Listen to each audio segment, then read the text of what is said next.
ओम शांति। अव्यक्ति परिवार में आपका स्वागत है। हमने नवंबर मास में अशरीरी विदेहीपन का अभ्यास किया। बहुत ही सुंदर अव्यक्त वाणी के पॉइंट्स मिले हमें और मोहिनी दीदी ने भी हमें बहुत सुंदर तरीके से समझाया। आशा करते हैं कि आपके सुंदर अनुभव आप हमारे साथ ज़रूर शेयर करेंगे। आप ईमेल द्वारा, व्हाट्सएप द्वारा अपना अनुभव ज़रूर भेजिए। अभी हम आज से दिसंबर मास की सीरीज शुरू करने जा रहे हैं और दिसंबर मास की सीरीज का जो टॉपिक है बहुत ही सुंदर है। अब संपन्न व कर्मातीत बनने की धुन लगाओ।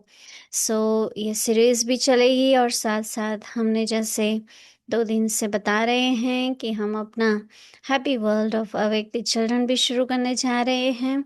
उसमें हमारे जो बच्चे हैं अव्यक्ति चिल्ड्रन क्लास के, वो सभी आकर के हमारे साथ अपने अपने अनुभव शेयर करेंगे और वो होस्ट कर रहे हैं हमारे अव्यक्ति एंजल ध्रुमी और अव्यक्ति एंजल आदि। आज वो भी आएंगे और अपना आगे का कार्यक्रम बताएंगे और ऑफ कोर्स दीदी से तो हम अच्छी अच्छी बातें सुनते ही रहेंगे, हिंदी सीरीज़ में, इंग्लिश सीरीज़ में। तो आप हमारे साथ जुड़े रहें। तो आप संपन्न व कर्मातीत बनने की धुन लगाओ। आज है दिन 1। आज का टॉपिक है कर्मातीत भव।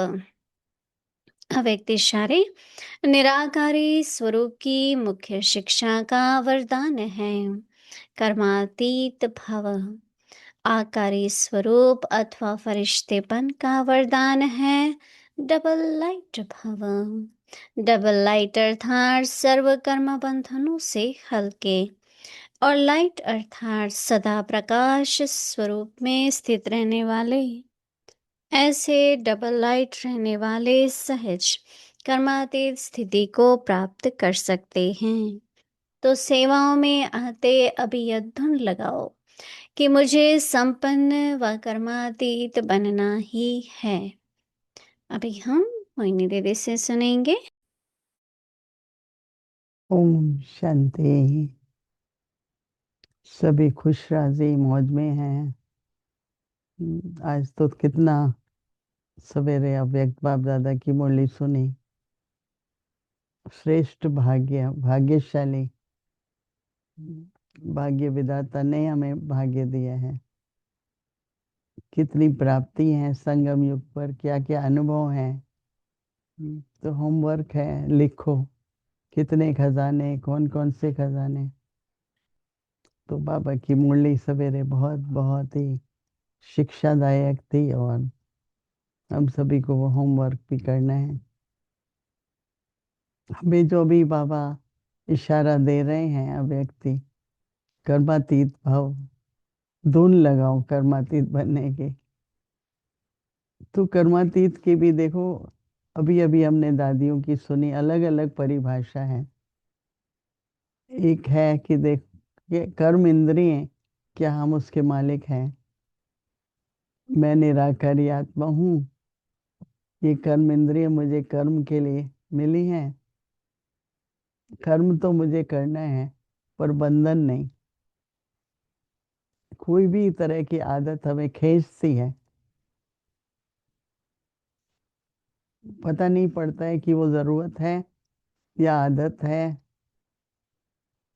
कई बार तो आवश्यकता होती है ना किसी चीज की, और कई बार जो होता है कि वो खींच होती है, मुझे ये करना ही है, ऐसा ही होना चाहिए।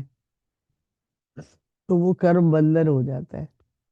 तो कर्मातीत का मतलब, कर्म इंद्रिय हम लोग तो ऐसे 10 कहते हैं, 5 ज्ञान इंद्रिय, 5 कर्म इंद्रिय, लेकिन इंग्लिश में वो सेंस ऑर्गन्स कहते हैं। एक सेंसेस होती है, एक सेंस ऑर्गन्स होते हैं नहीं। तो किस तरह से हम अपनी चेकिंग करें कि मेरी स्थिति कर्मातीत कहाँ तक बनी है? क्योंकि एक डेफिनेशन कर्मातीत की संपन्न बनो भी बोला है, और कर्म करने का जो दुख सुख होता है बड़ा सूक्ष्म है। कि हम लोगों ने साधनों को इतना आधार बना लिया है कि आत्मा जैसे आधारित होके चलती है।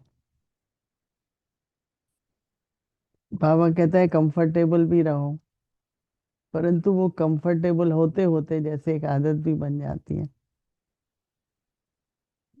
मैंने खुद अनुभव किया कि कोई भी वस्तु का प्रयोग करते हैं तो आराम आता है, अच्छी लगती है, तो उसको उससे दूर होना पसंद नहीं आता है। थोड़ी फीलिंग आती है कि वो भी एक आधार बना हुआ है ना। तो ऐसे अगर हम लिस्ट बनाएं तो आधार बहुत सारे हैं हमारे। अब उसमें अगर त्याग की बात करें तो जैसे भी हो चल सके, लेकिन उसके लिए फिर तपस्या चाहिए। तो कैसे हम निराकारी ज्योति स्वरूप अशरीरी आत्मा इस सृष्टि मंच पर अपनी कर्म इंद्रियों से, शरीर से पार्ट बजाते हैं, तो कोई भी कर्म बंधन न हो। हम कर रहे हैं क्योंकि आदत है, हम कर रहे हैं क्योंकि जैसे कोई ना कोई कारण से, परंतु कर्म का फिर जो दुख सुख होता है, रिजल्ट होती है। कई बार आपने बहुत किसी के प्रति दया भाव रखा, परंतु उस व्यक्ति ने कभी आपकी तरफ वो दया भाव नहीं रखा, तो दुख होगा ना। या आपने किसी के बहुत सहयोग दिया, आपने किसी की बहुत मदद की और उसने टाइम पर मदद नहीं की,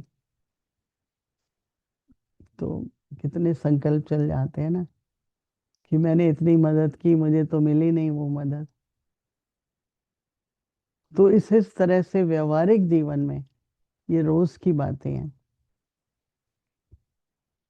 किस तरह से हम निस्वार्थ कर्म करें, बंधन मुक्त हों। एक बार बहुत अच्छी परिभाषा कर्मातीत की थी, जीवन मुक्त स्थिति। तो सतयुग में जो जीवन मुक्ति है, पर संगम युग पर जो जीवन मुक्ति है, तो अभी हमको संगम युग की जीवन मुक्ति, सतयुग तो प्रारब्ध है, और अभी भी हमको पुरुषार्थ और प्रारब्ध दोनों का अनुभव होना चाहिए। प्रारब्ध में प्राप्तियां हैं और पुरुषार्थ में कर्म करना है, कर्म योग करना है, सेवा करनी है। तो कर्मातीत का मतलब ये है कि कर्म का बंधन ना हो। जैसे कई बार होता है कि किसी बात में मुझे जरूरत नहीं है बोलने की, साइलेंस में रहना है मुझे, पर आदत है जवाब देने की, सामना करने की, तो कर देते हैं ना।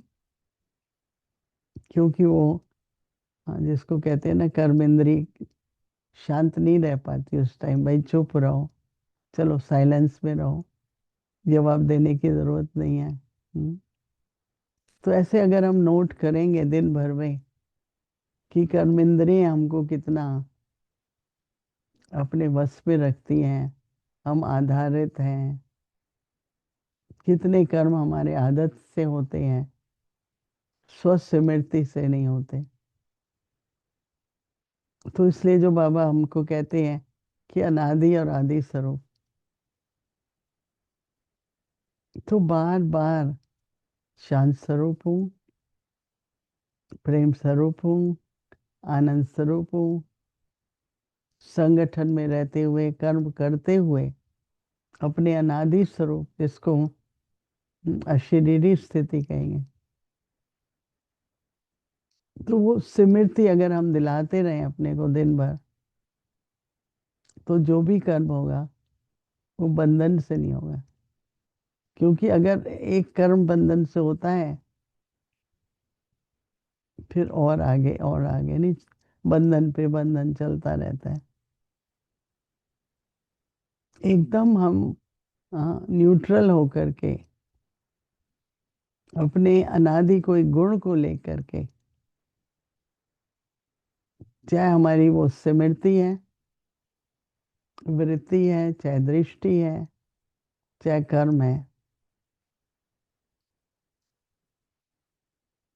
तो सबको देखना है कि कितनी परसेंटेज कर्मातीत स्थिति है। तो इसलिए ऐसे तो बाबा बता रहे हैं, बाबा कह रहे हैं कि निराकारी स्वरूप की मुख्य शिक्षा का वरदान, निराकारी स्वरूप की मुख्य शिक्षा का वरदान है कर्मातीत भाव। आकारी स्वरूप अथवा फरिश्तेपन का वरदान है डबल लाइट भाव। डबल लाइट अर्थात सर्व कर्म बंधन से हल्के, अर्थात लाइट। आज बाबा लाइट कह रहे हैं किसको? सर्व कर्म बंधनों से हल्के, अर्थात लाइट बने, मतलब बंधन कोई ना हो, उससे लाइट रहें। तो बाबा कहते हैं कि प्रकाश स्वरूप में स्थित रहने वाले, डबल लाइट में एक हल्कापन है, एक सदा प्रकाश स्वरूप में रहना। ये भी थोड़ा सोचने की बात है ना, वो प्रकाश स्वरूप क्या है। ऐसे डबल लाइट रहने वाले यह कर्मातीत स्थिति की को प्राप्त कर सकते हैं। ज्योति स्वरूप है, निराकारी स्थिति रहे, राइट। और दूसरा, कोई भी बात में भारी नहीं हो। तो बाबा कहते हैं सेवा में आते भी यह धुन लगी रहे कि मुझे संपन्न बनना है, वह कर्मातीत बनना है। पहले ऐसा समझते थे, नहीं कहते थे कर्मातीत बनेंगे तो चले जाएगी आत्मा, नहीं। और हमारी दादी जान की हमेशा कहती थी, मुझे तो कर्मातीत बनकर सेवा करनी है।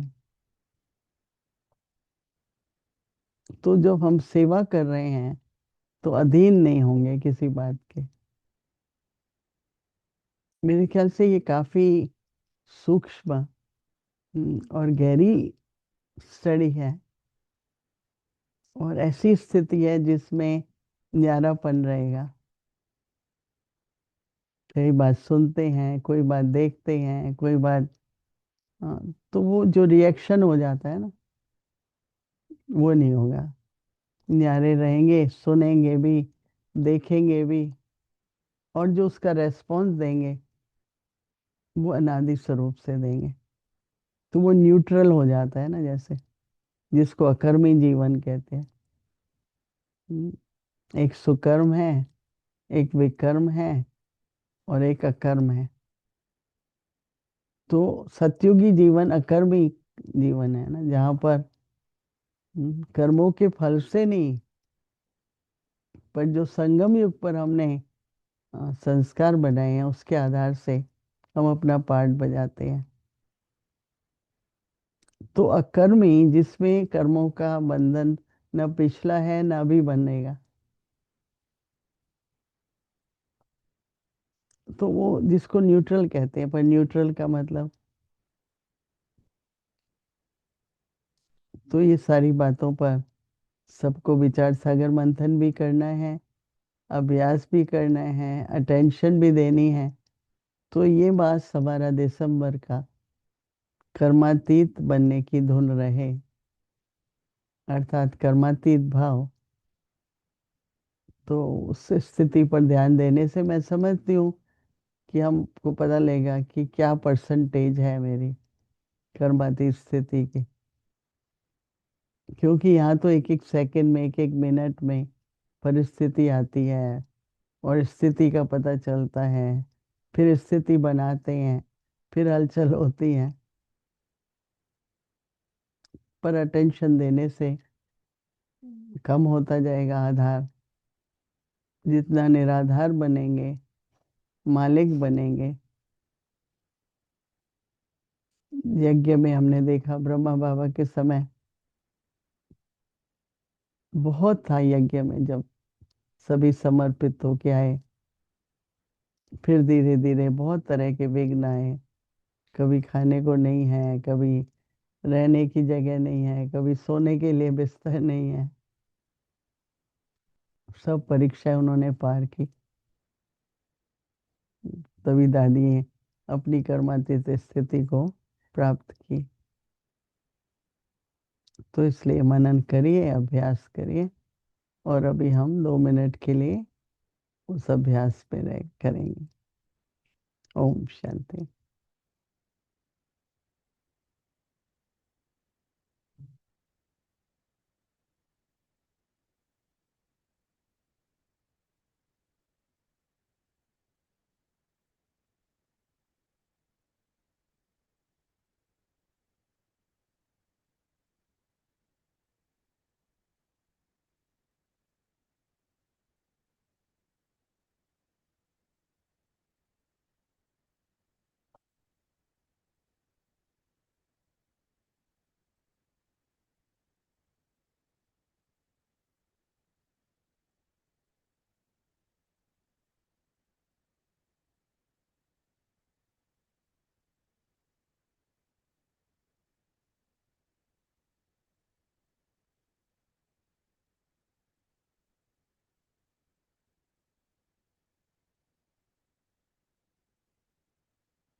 ओम शांति।